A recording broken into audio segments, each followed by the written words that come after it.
Hi everyone, Raymond Chin here. Just giving you a weekly update from last week's update. Some positive notes.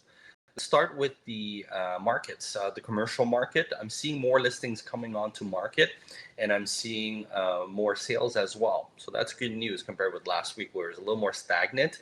However, businesses are still slow in terms of active listings and also sales. Given COVID, it's anticipated.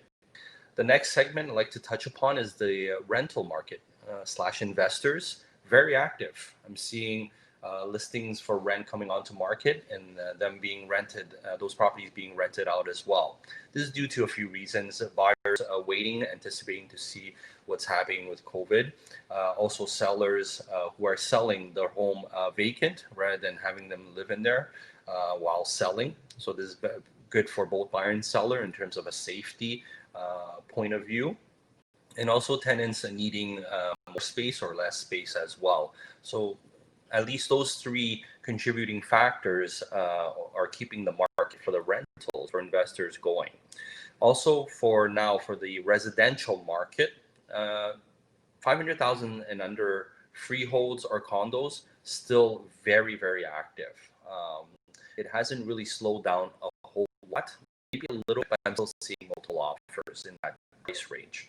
Between the 500 and 750 segment price point, it's still very active as well. I'm seeing listings come up and sell as well. And then for luxury market, 750 and above, that segment as well, I'm starting to see some listings come onto market and also being sold as well. People are adjusting to the new normal.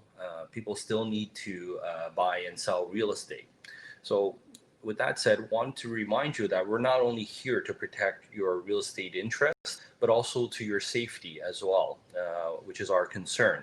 So we are conducting right now virtual tours with buyers or sellers, and we will physically go to the property with proper protection and protocols, gloves, masks, and also hand sanitizer if we need to touch a doorknob or whatnot, to provide our buyer a virtual tour, whether it's by FaceTime or Skype or whatever video platform buyers like to use before actually going to a physical showing.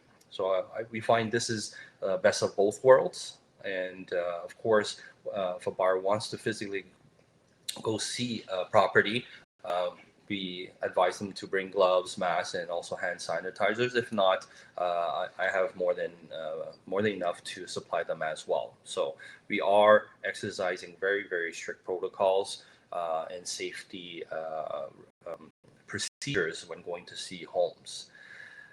So as always, we're always available by phone, text, email, and video calls if you have any questions. And lastly, I want to share a fun tip, a fun thing that you can do at home. For those of you who know me, I'm a bit of a foodie. So in addition to liking to cook at home, I should like to go out to eat. But COVID obviously doesn't allow us to do so. So we decided, actually, what we're going to do tonight as a family is we're going to support a local restaurant. We're going to order out. We're going to dress as we're going out to a restaurant and enjoy a meal at home. So I hope you find that a fun thing to do, because we are home more often than we normally do. So lastly, stay active, stay safe, and we're still selling real estate.